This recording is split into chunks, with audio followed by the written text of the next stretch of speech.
Salut, j'espère que vous allez super bien. Les vacances sont terminées. La vidéo va donc reprendre. Mais aujourd'hui, je partage avec vous deux petites ruses, je veux dire des ruses du désespoir. Des ruses dont on fait recours lorsqu'on est face à un contrôle fiscal et qu'on est dos au mur, on sait qu'on ne peut pas s'en sortir. On peut tenter ces ruses. Et je dis, ça ne marche pas toujours, mais on ne perd rien à les tenter. Les deux ruses, la première est en amont et la dernière, la seconde d'ailleurs, est en aval. Et donc pour la première ruse, il s'agit de proposer oralement, je dis bien oralement, c'est très important, il s'agit de proposer oralement au contrôleur de lui faire parvenir les documents. Le contrôleur n'a aucun droit, lorsqu'il s'agit d'un contrôle en entreprise, de partir, d'emporter les documents comptables. Mais si vous le proposez et qu'il tombe dans le panneau, tant mieux pour vous. Après, c'est un prétexte que vous pouvez utiliser pour annuler tout le processus, d'accord? Pour annuler d'ailleurs le redressement fiscal qui serait en votre encontre. Alors, vous n'avez pas réussi à glisser la première peau de banane au contrôleur, il a été vigilant, le contrôle est fait, vous avez une notification de redressement. Vous avez encore une possibilité, une dernière ruse. Vous ne comptez pas contester. Je dis vous en tant que contribuable, mais pas votre cabinet ni votre conseil. Parce que quand il s'agit des professionnels, les contrôleurs sont plus vigilants.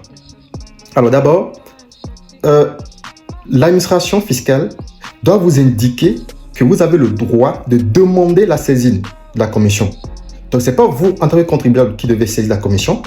Si l'administration ne vous notifie pas ce droit, vous pourrez prétester de cela et demander l'annulation de la procédure qui est en votre encontre. Et d'ailleurs, annuler le redressement.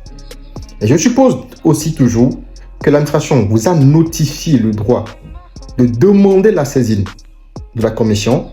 Dans ce cas, vous ne répondez pas aussitôt, non. Vous continuez vos échanges de courrier. Vous vous rassurez dans une période où vous sentez que le contrôle est agacé et tout. Vous rédigez un long courrier, d'accord? Et vous glissez une phrase. Dans ce courrier, vous dites juste si il compte maintenir le contrôle, il serait donc obligé de saisir la commission des impôts. D'accord. En général, cette phrase, ce n'est pas une réponse express.